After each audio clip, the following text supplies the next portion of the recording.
الحمد للہ رب العالمین الرحمن الرحیم المتفضل البار الرؤوف الرحیم والکریم والصلاة والسلام سیدنا محمد صلی اللہ علیہ وآلہ وسلم وعلی آلہ وعطرتہ وسلالتہ اما بعد فاعوذ باللہ من الشیطان الرجیم بسم اللہ الرحمن الرحیم الصلاۃ والسلام علیک یا سیدی و یا سندی یا رسول اللہ وعلی آلک و صحابک یا حبیب اللہ کک سواد نمشری اندر تے کھنڈا می چک ڈٹھیاں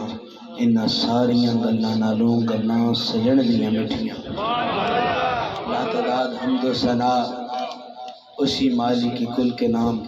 جس نے یہ بہاروں کا انتظام کیا ہے اور پھولوں کی خوشبوئیں دنیا کو بانٹ کے بتایا ہے پھول سونگو تمہیں خوشبو ملے گی لیکن کسی عاشق کے گھر سے قریب سے گزرنا اس گھر سے پھولوں کی خوشبو بعد میں آئے گی محمد کے ذکر کی خوشبو پہلے آئے گی۔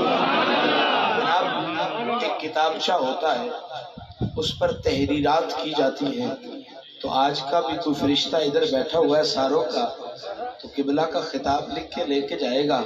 تو میں ادھر ادھر کی باتیں کروں گا تو جناب وہ دوسری کتاب بنانی پڑے گی۔ اب میرا دل ہے ایک ہی کتاب ادھر مقبولیت کے لیے جائے جدھر سے ذکر میرے عزیز نے چھوڑا چاہتا ہوں ان کے بابا کے قدموں تک جاؤں تاکہ ان سے پوچھوں ہم 40 سال بعد والے نبی کی تو شانیں ہر وقت بیان کرتے ہیں لیکن آمد مصطفیٰ کا اگر مکمل مقصد جاننا ہے تو تمہیں ابو طالب کے گھر کی نوکری کرنی پڑی۔ اب ہم سارے قبلہ کہہ رہے تھے کہ ہر کسی سے نبی نے یہ کہا کہ ہم نے اللہ نہیں دیکھا، نبی پاک نے کہا کہ اللہ کو دیکھنا ہے پہلے مجھ تک تو پہنچ جاؤ پھر اللہ تک پہنچ جاؤ گے۔ اب میں آپ سے کہتا ہوں ہم سارا دن سیرت کی کہانیاں لوگوں کو سناتے تو رہتے ہیں لیکن کوئی ہم سے پوچھے آپ نے وہ بچپن دیکھا ہے جس کے قصیدے پڑھتے نظر آتے ہو تو ہم کہیں گے وہ بچپن کسی اور نے نہیں دیکھا، وہ بچپن دیکھا ہے تو علی کے والد ابو طالب نے دیکھا ہے۔ اب جناب ابو طالب کے پاس کچھ لوگ آئے تو انہوں نے پوچھا کہ اپنے بھتیجے کی شان تو بیان کریں، ہمیں تو کہتے رہتے ہیں بڑا سونا ہے سونا ہے، کبھی آپ اپنی زبانی بھی تو بتائیں نا کتنا سونا ہے۔ ایک شان پہلا قصیدہ جو ابو طالب نے اپنے بھتیجے کی شان میں پڑھا اس کے معنی کچھ یہ ہے کہ جب حضرت ابو طالب نے محمد کریم کو یوں اٹھایا ہوا تھا نا تو لفظوں میں کچھ بول رہے تھے تو جناب ابو عبد المطلب نے پوچھا ابو طالب کیا پڑھ رہا ہے تو میں نے کہا میں اپنے بھائی عبداللہ سے بات کر رہا ہوں تو عبد المطلب نے کہا اپنے بھائی عبداللہ سے کیا بات کر رہے ہو تو ابو طالب کہتے ہیں میں ان سے یہ بات کر رہا ہوں تو کتنا سونا تھا پر جب تیرے بیٹے کو دیکھا ہے تیرا حسن اس کے سامنے ماند آتا نظر آ رہا ہے۔ اب ساروں نے کہا کہ ابو طالب تو بھی تو کوئی شان بیان کرنا اپنے بھتیجے کی تو ابو طالب سرکار دو ایسی شانیں بیان کرتے ہیں جو بڑی شستہ اور پیچیدگیوں کے ساتھ ساتھ وہ ہوا کی ڈالی رکھتی ہیں کہ جن کی خوشبوئیں قیامت تک کبھی دور نہیں ہو سکتی۔ ایک یہ کہ جناب ابو طالب کہتے ہیں ہمارے گھر میں نا کھانا کھانے کے دو معیار تھے۔ پوچھا کیا کھانا کھانے کے دو معیار تھے؟ کا ایک معیار یہ تھا جب دسترخوان پر محمد بیٹھے ہوتے تھے معیار اور ہوتا تھا، جب دسترخوان پر محمد نہیں بیٹھے ہوتے تھے تو معیار اور ہوتا تھا۔ پوچھا معیار کی اختلاف کیا ہے، محمد کریم کے بیٹھنے اور نہ بیٹھنے میں فرق کیا ہے؟ تو کہا جب دسترخوان پر محمد بیٹھے ہوتے تھے میرے بیٹے اور بھتیجے کھانے پر توجہ کم کرتے تھے، محمد کی زیارت پر توجہ زیادہ کرتے تھے۔ کہتے ہیں جب دسترخوان پر کریم عبداللہ کا کریم بیٹا محمد بیٹھا ہوا کرتا تھا نا تو سارے پیٹ بھر کر کھانا کھا کے اٹھتے تھے۔ ارے ابو طالب کے بچوں نے دنیا کو بتا دیا جس دسترخوان پر محمد آ جائے بندے کے پیٹ کے ختم ہو جاتے ہیں، وہ جس کے دل میں محمد عربی آ جائے اس کی عزت کا عالم کیا ہوگا۔ حسن کی ایک اپنی اپنی ندرت ہے۔ تو جناب ابو طالب سے پوچھا گیا کوئی اور بات بھی بتائیں نا اپنے بھتیجے کے بارے میں، تو آپ کہتے ہیں آؤ ایک اور حسن والی بات سنو۔ کہتے ہیں جب بچے صبح صبح اٹھتے تھے نا تو ان کے اٹھنے میں بھی انداز دو قسم کے ہوتے تھے۔ کہا جی کون کون سا انداز ہوتا تھا؟ کہا ایک محمدی انداز ہوتا تھا اور ایک ابو طالب کے بچوں کا انداز ہوتا تھا۔ کہا جی ابو طالب کے بچوں کا انداز کیا ہوتا تھا؟ بال بکھرے ہوئے رہتے تھے، چہرے پر ہلکی ہلکی سستیاں محسوس ہوتی تھی۔ تو کہا جی آمنہ کے لال کی اٹھنے کا انداز کیا ہے؟ تو ابو طالب کہتے ہیں جب میرے مصطفیٰ نیند سے بیدار ہو کے اٹھتے تھے تو ہر دیکھنے والا آپ کی زلفوں کو دیکھتا تھا، آپ کے منہ مبارک کو دیکھتا تھا، ایسے لگتا تھا کہ جیسے ساری رات فرشتے مصطفیٰ کے بالوں میں کنگھی کرتے رہے۔ اور کہتے ہیں جب مصطفیٰ کریم ابھی منہ نہیں دھوتے تھے، اپنا چہرہ مبارک نہیں دھوتے تھے، لیکن مصطفیٰ کریم کے چہرے کی تازگی اتنی تھی، میں اپنے بچوں کو کہتا تھا محمد کا چہرہ دیکھو رب تمہیں بھی تازگی عطا فرما دے۔ آخری بات کر کے اجازت چاہوں گا، انجمن جان رسانہ نے مصطفیٰ سے سب سے بڑا لوگوں کو ملا یہ ہے، ہوتا میلاد مصطفیٰ کا ہے، یہ علی علی بڑا کرتے ہیں۔ اور عاجز سے سنو، فقیر تمہیں بتاتا ہے یہ علی علی کیوں کرتے ہیں، کیونکہ انہوں نے نبی کا حسن پڑھا ہے تو علی کے قدموں سے پڑھا ہے۔ جناب علی مشکل کشا، آپ کہتے ہیں جب مجھے مصطفیٰ کریم نے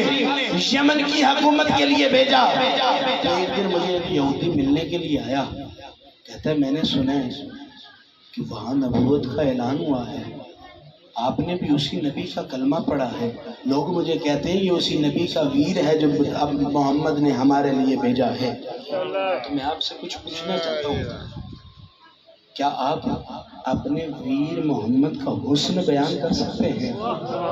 تو بھائی تو نے میں نے تو دیکھا نہیں ہے، جس علی نے دیکھا ہے وہ حسن بیان کر سکتا ہے۔ ادھر رک کر ایک اجازت چاہوں گا،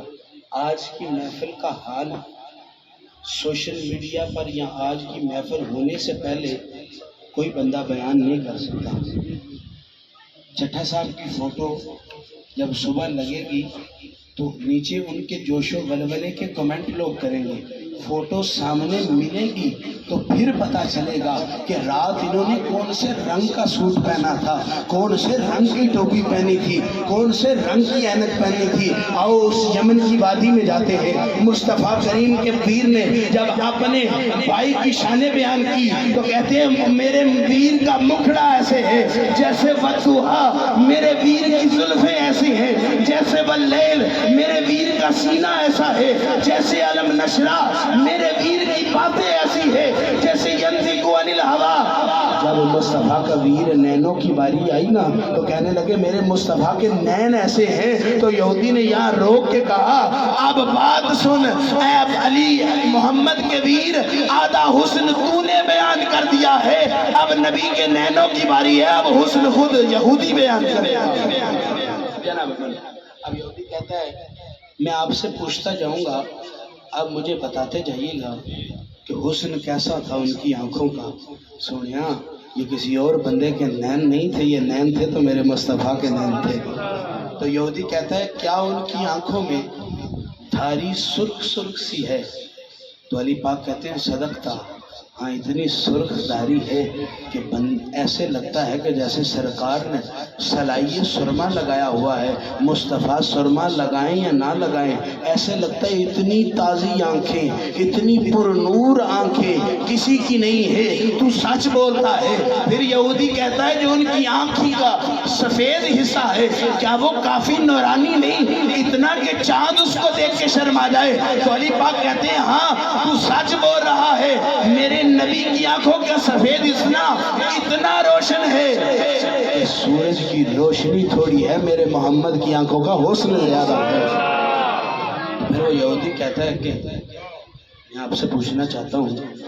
کہ جو میرے مصطفیٰ کی آنکھوں کا سیاہ حصہ ہے وہ اتنا سیاہ ہے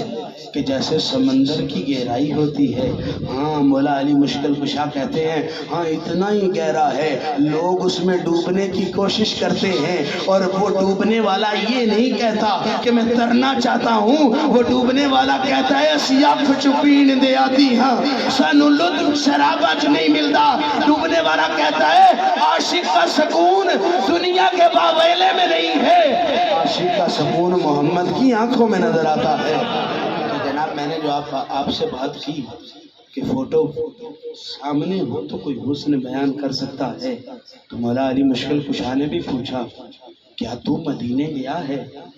تو وہ کہتا ہے میں مدینے نہیں گیا، میں نے اپنے نبی کی کتاب پڑھی ہے، اس میں محمد کا حسن لکھا ہے. اور لوگوں بات سمجھ میں یہ آئی، تو رات ہو یا زبور ہو، زبور ہو یا انجیل ہو، انجیل ہو یا قرآن پاک ہو، جناب بات سمجھ میں یہ آئی کلام میرے خدا کا ہے، قصیدہ میرے مصطفیٰ کا ہے.